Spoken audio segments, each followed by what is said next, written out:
Hello everybody, welcome back to my channel. My name is Addie and this is the Knits by AJ Knitting Podcast and this is episode 28 and we have a special guest today. This is my dog. He's popped in to come say hi, haven't you? But yes, hope you've all had a wonderful week, got lots of crafting done, spent some time outside, all that kind of thing. I have got quite a lot to share today. I've got 5 finished objects. 4 of them are knitting and 1 of them is sewing. And then I only have 1 whip to talk about today. So yeah, let's get into some knitting. I don't know how well this is going to go. Okay, you might just see his head bobbing around. He's decided to sit on my lap. Today I am wearing some knitwear. The weather has cooled down just a little bit so that I can actually wear something. I can't stand up at the moment because the dog is sat on my lap, but this is the Dorset cardigan by CAIDREE, and this is a test knit that I did few years ago now. I think it was 2 years ago. Yeah, I think it was 2 years ago. And I used brushed alpaca silk in the colour steel blue and I held it double. And like the main sort of feature of this cardigan is the like covered buttons.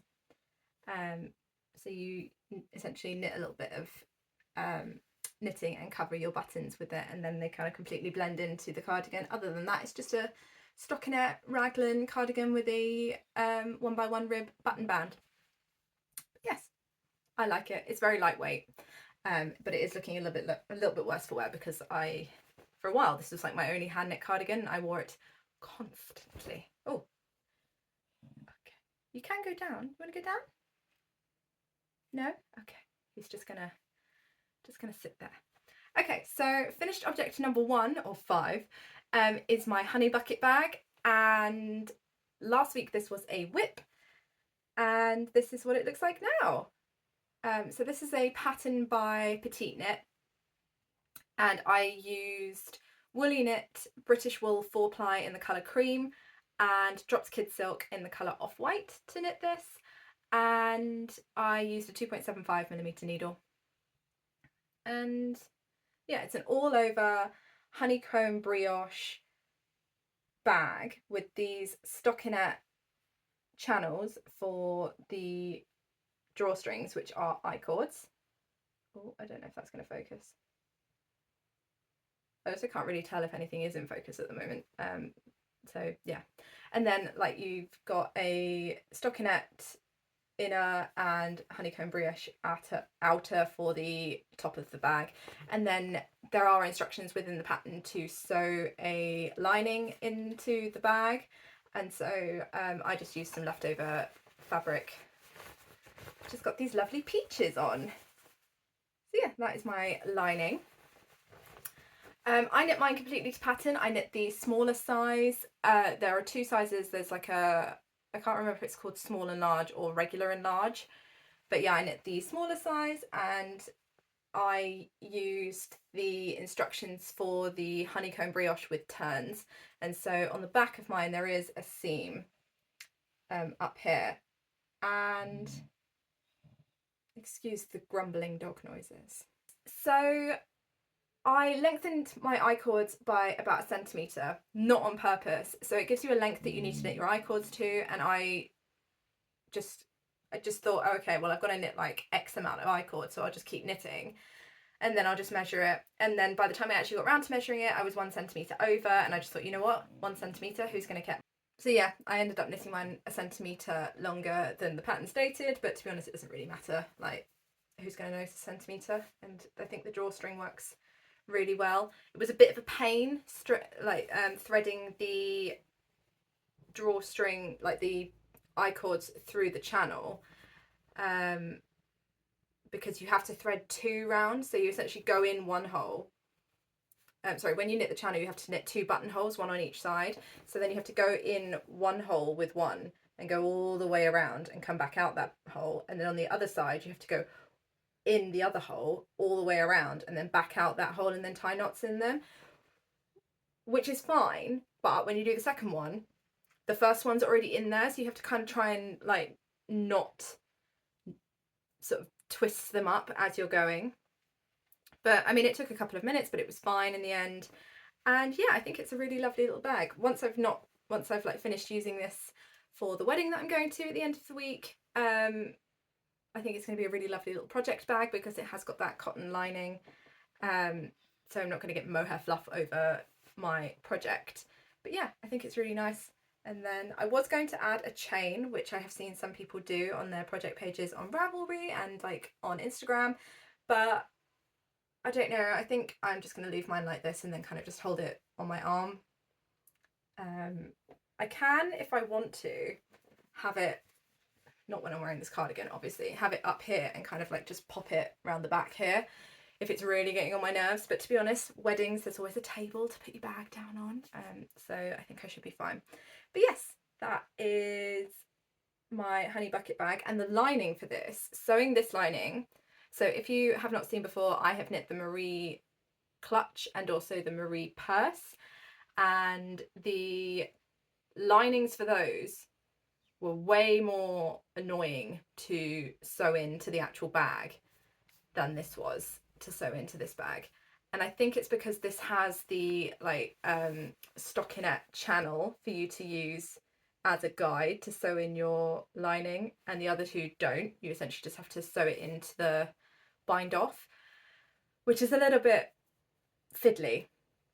But this, really, really simple, and I'm so happy with it. It looks really cute. And I like how it's sort of a little bit poofy. And it is definitely a little bit more dressy than the Marie clutch that I knit as well. So now I have two knitted project bags to use. So I cast this on June the 18th and I cast it off on June the 26th. So this was on my needles for a grand total of 9 days. And cost wise, I paid £5.34 for the pattern. So the yarn, the Woolly Knit British wool 4-ply comes in 500-gram cones, and each one of those cones is £30. Now I used scraps. I think I don't know how much I used, to be perfectly honest, but it really wasn't very much. It definitely wasn't 500 grams. So the cost for that cone, because you can't buy it in smaller amounts, is £30.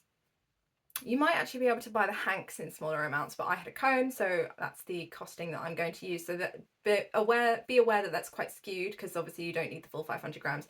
I've knit 2 jumpers out of this yarn off of this cone already, and then I had some scraps left over and this used the scraps. So yeah, just a caveat there of the yarn.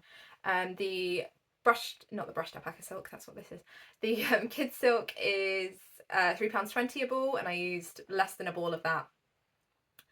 And the lining, if you were to buy the petite knit lining, obviously I didn't, I used some fabric scraps that I had left over, it would be £6.75. So the total for this bag, if anybody else was to make it without using the scraps and things that I had lying around, would be £45.29. But my total is £5.34 because I had everything else lying around in stash. I only had to buy the pattern. So yeah, it can be pricey, but obviously it depends on, like, obviously that yarn really skews it. I think if you were to use another yarn where you can just buy a ball of like 50 grams or 100 grams or so, then it would be much cheaper. But yeah, that is my honey bucket bag. So next finished object, I'm doing these in order of when I finish them, so hopefully it kind of makes a little bit of sense. So next finished object is my Trompe Le Monde socks, and this is a pattern by Summer Lee, and I used Lang Yarwool in the colours 184 and 109. Apologies if I'm looking over there, that's where my notes are. Yeah, I knit the size adult medium, and I used a 2mm and a 2.25mm needle.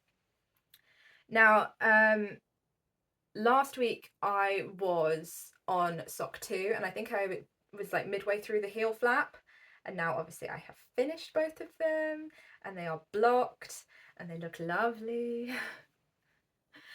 One thing I will say is that when I was like before I blocked them and after I'd finished them, when they were not on my foot, the stockinette portion obviously wants to lie a lot flatter than the slip stitch portion on the top, and so the slip stitch portion was kind of doing this because it was pulling more, and so they did look a little bit like bananas, like curling up like this. And so I was talking to Belinda from Here I Knit on Instagram, saying that actually now I kind of, apologies for any camera shake, the dog has moved, that I was considering now knitting a pair in yellow because they did look so much like bananas. So yeah, these were great fun to knit when I actually did get round to knitting them. My sock mojo has definitely waned a little bit more. I've gone more towards garments, and then I had loads of accessories to knit, so these did take a lot longer than other socks that I have knit, but they were great fun. The pattern was so easy to memorize, and I think it's really, really effective. I love this kind of like almost checkerboard effect that it's given to the leg and the top of the sock. And I'm really happy with my colour choice. I think these two pinks go really, really well. They've got really good contrast, and I think they're going to be such fun for like the spring summer months, like on the top of my trainers with shorts or dresses and things.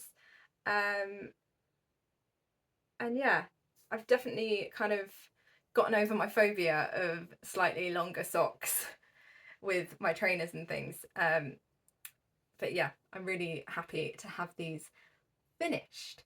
So I did 1, 2, 3, 4, 5. So I did 6 pattern repeats in the end on the leg. I think the pattern maybe has 4 or 5 pattern repeats on the leg. I can't remember. This is a pattern from Summer's book, The Sock Project, and it was my first pair of socks that I have knit from that book, and I will definitely be knitting more socks from that book. I kind of want to try and knit every single pattern, but I feel like that's going to take me years, so it doesn't matter how quickly that gets done, but I would like to try and do it. Either way, yeah, these fit me absolutely perfectly. I did a 2mm needle for my ribbing. It's a 2x1 ribbing, which I think is slowly becoming my favourite ribbing for the top of the sock. I think it looks really lovely, and it fits my leg quite well as well.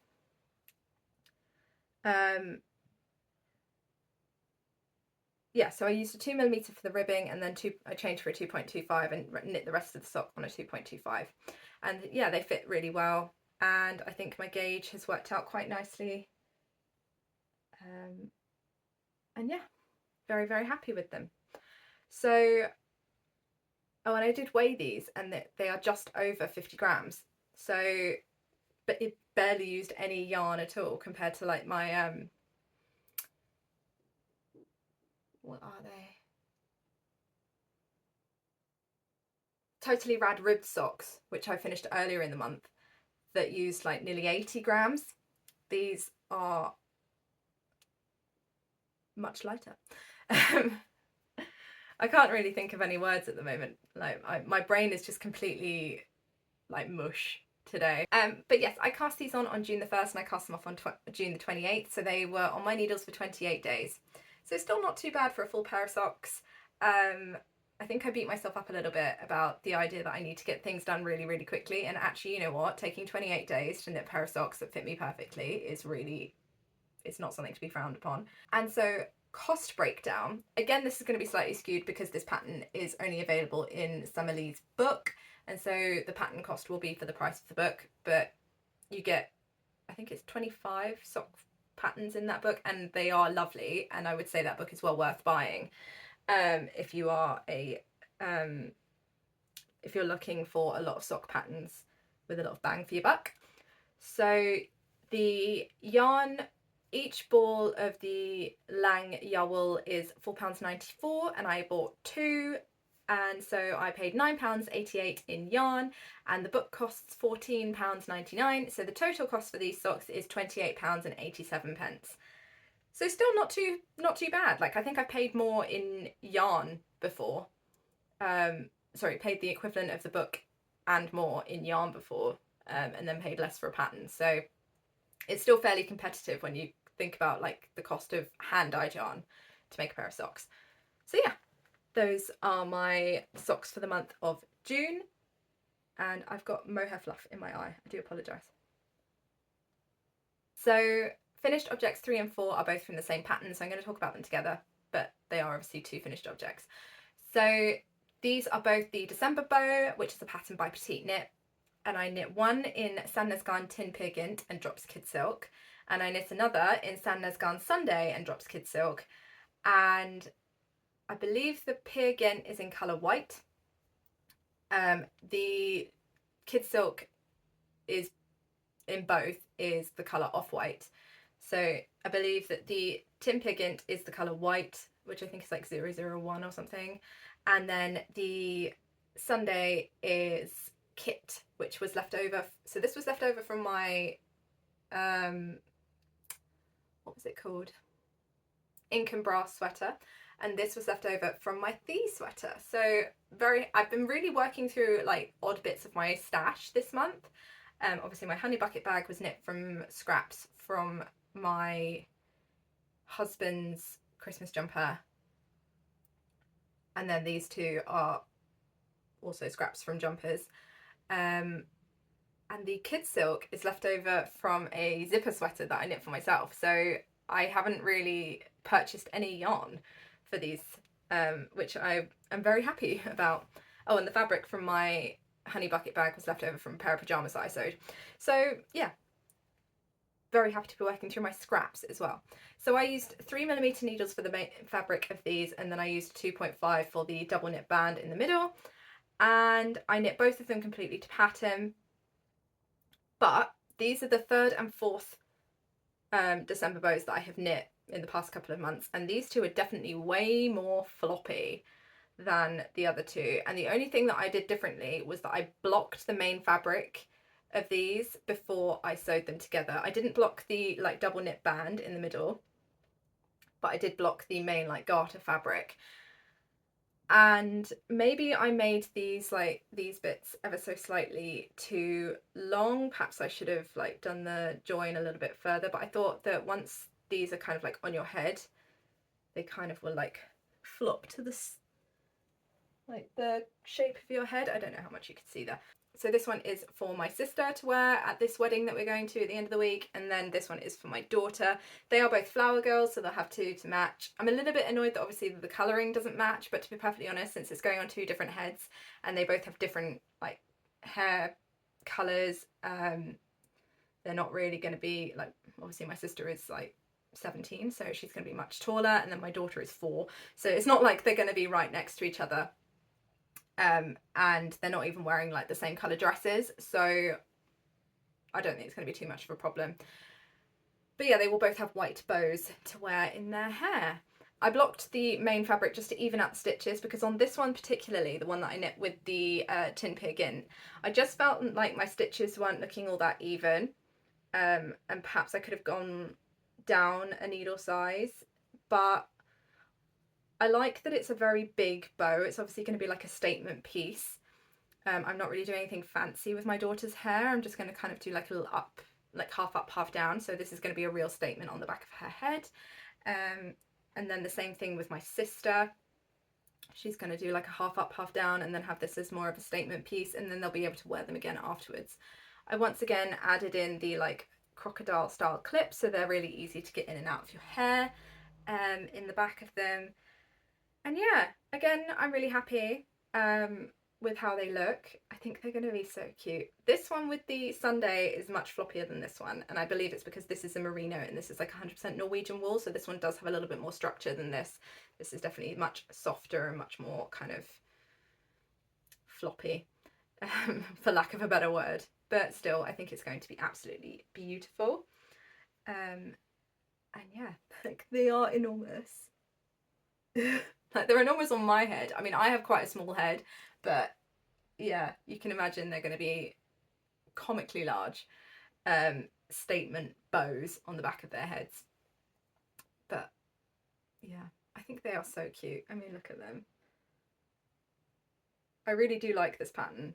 I'm not sure I'm going to be rushing to knit another one anytime soon. Like I say, these are like the 3rd and 4th ones that I've knit. in the last 2 months, or maybe I knit them, no, I think I knit one at the end of May, or both, yeah, both the other two at the end of May. So it's been a month and I've knit 4 of them in a month, and so I'm ready to not knit one of these for a little while. Perhaps I will pick it up again like close to the festive period, knit some red ones for people like myself and my daughter to wear in our hair, and maybe kind of some for decorations around the house. But yes, I'm ready to hang up my December bow knitting for a little while. So both of these weigh 32 grams without the clips, and I cast this one on June 28th, and I cast it off on June the 29th, so total time to knit was 2 days. And then I cast on this one in the Sunday on June the 29th, and I cast it off on June the 30th, so again 2 days to knit. That also takes into account blocking time and time to sew them together. So yes, that is those. And the cost breakdowns, I will do the one with the tin pig in first. So cost breakdown for this was that the pattern cost me £3.56. The tin pig int would have cost £4.25 for one ball. The kid silk cost £3.20 for a ball, and the clips that I bought to put in the back were £6. So that brings the total for this bow to £17 and a penny. Obviously that's much less for me because I've now used the pattern 4 times, so I can divide that by 4. I didn't have to buy the yarn because it was in my stash, and I already had the clips from the other 2, so technically this was kind of like a free project for me, which was quite nice. And then for the second one, which was knit out of the Santa's Gone Sunday and the kid silk, the pattern again was £3.56. The one ball of Santa's Gone Sunday was £6.50, and the kid silk again was £3.20 for a ball. The clips were £6, and so the total cost for this was £19.26. But again, my cost for this was free because obviously I'd used the pattern 4 times. I didn't have to buy the yarn. I had already had it as scraps from another leftover project. I didn't have to buy the kid silk because I already had that in my stash, and I already had the clips from the other 3. And so yeah, another kind of like free project for me. So yeah, that is those. Right, so last finished object is a sewing finished object. I've not really sort of talked about my sewing very much on here. I do like to sew, but I'm a little bit more hit and miss with it. I kind of like to pick it up in the summer, and then I kind of sew for a couple of weeks, and then I kind of just put it down and I don't really sew anything again until like the next year, or maybe not until Christmas, where I will probably sew my daughter like a summer dress or something. But yeah, so I'm much more kind of like hit and miss with my sewing, but I do really enjoy doing it, and it is another form of crafting, so I thought I'd just show it on here. Sorry, there are loads of threads on this. So yeah, I thought I'd show it on here very briefly. If you don't want to hear me waffle on about my sewing briefly, then feel free to skip ahead to the next section. I always put timestamps in the description box, and so you should be able to just skip through to the next section. But anyway, so my sewing finished object is this lovely little top that I sewed up for my daughter, and this is the Oh Me Oh My Daisy dress by Oh Me Oh My Sewing, and I used 4 cotton fat quarters that I got from my local haberdashery, and I sewed the size 3 to 4, and I did it as like a patchwork top. So the main pattern does not have a seam down the middle, it's just like a straight sort of bodice. And I have sewn this pattern before. The main thing that drew me to it was the fact that there is no fastenings on this. I have a bit of a pet hate for sewing buttons. I've never done snaps before, which, and they, to be honest, they kind of scare me a little bit because I feel like you need to use some kind of special machine to do them, or do a lot of pressing and use a hammer or something, a bit like jeans buttons. But yeah, so this has no fastenings. It just has a tie at the back, and then it has like a little keyhole cut out, and then a bit of elastic at the bottom. And yeah, I managed to get this entire thing out of 4 fat quarters. So the bodice is obviously like 2-tone, and then it carries on with the lining in the back, and then it is like reversed on the back. And then the skirt is another 2. So yeah, I used 2 for the body, 2 fat quarters for the bodice, and then I used another 2 for the skirt. And I only actually cut out pattern pieces for the bodice, and then for the skirt I just took the 2 fat quarters that I had left over, folded them in half along the, so that I would have the full length, sorry, yeah, the full width, but they were obviously like half length that way. I'm not explaining this particularly well, but yeah, essentially I folded them in half along the long seam, so you still got the full length, and then I just hemmed both the top and bottom, and used one, and then one of one colour and then one of the next colour, and then alternated them around, and then I just matched up the seams on the kind of like skirt portion with the seams on the bodice, so that it would be almost like a Battenberg. So yeah, you've got the light pink, the dark pink, the kind of light red, and then the bright red, the sort of real true red in like a sort of checkerboard pattern, and then obviously it swaps again at the seam at the back, and then it swaps again on the side seam, and then it swaps again in the front. I just thought it would just add a little bit more interest, and it was a way to use up these 4 fat quarters that were just sitting in my sewing stash.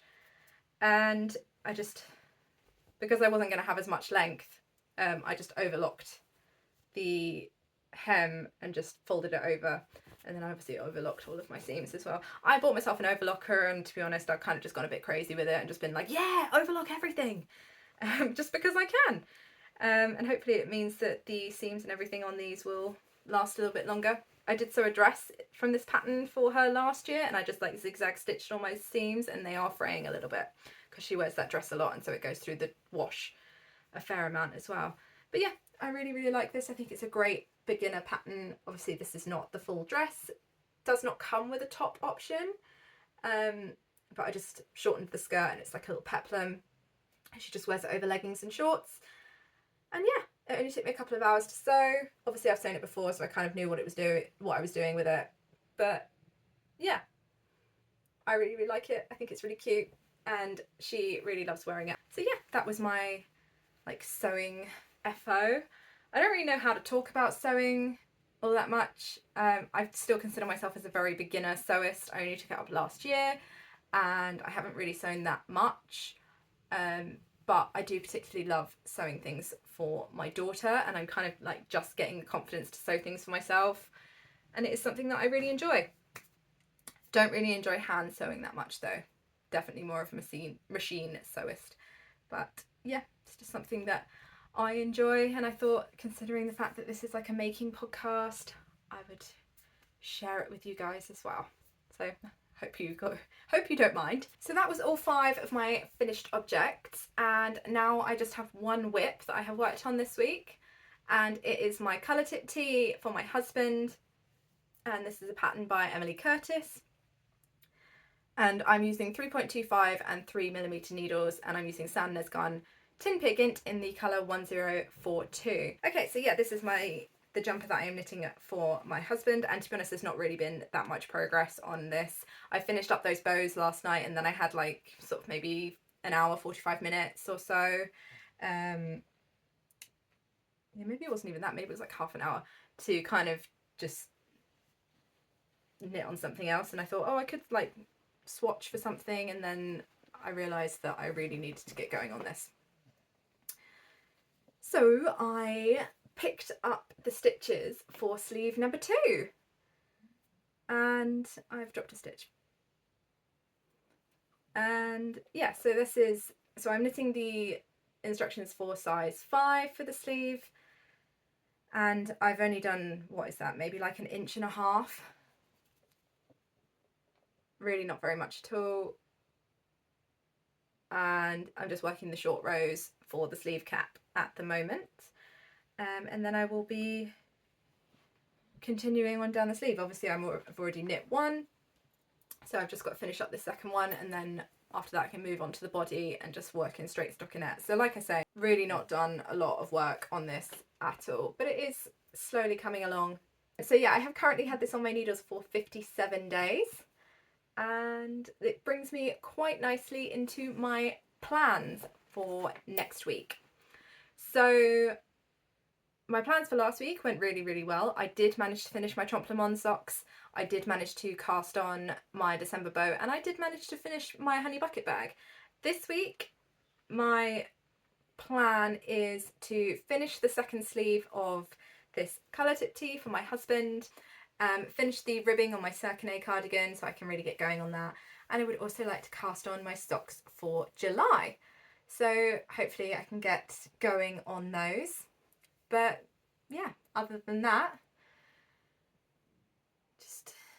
just knitting away. I hope you all have a lovely week going forwards. And I hope that you get lots of crafting done. And yeah, I will catch up with you all next week with some more knitting and making. Happy making!